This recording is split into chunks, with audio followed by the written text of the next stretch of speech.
It was a boomtown. Whenever it rained, you could see the copper come up to the surface. You could see puddles of copper. It brought business. I was living in fear that the thing was going to shut down.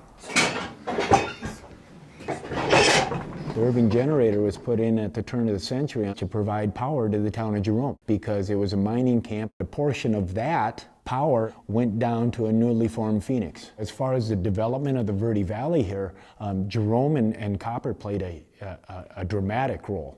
Jerome at one time was really getting up in the world. We basically evolved from the use of mule trains and donkeys. That's how they got the copper out, all the way up to, what was state-of-the-art back then, which was the railroad system. From that point, we were able to get product in from all over the world. We had mercantile stores where commodities were kept in, more like they do in England nowadays. The little glass cases, and you open the glass case for a hat, and real stylish, real stylish.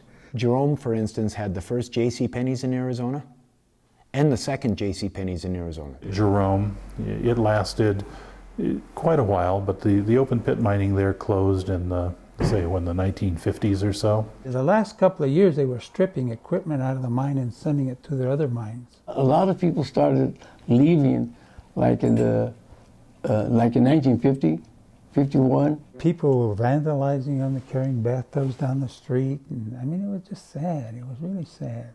Jerome evolved in the 50s. It was kind of like everybody kind of hung on to this piece of history the best that they could.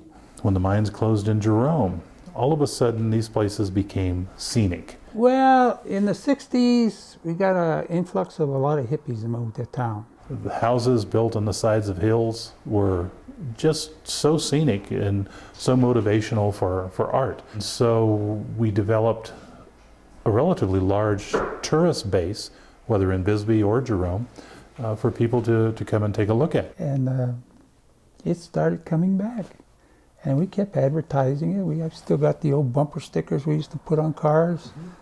Largest ghost city in the world.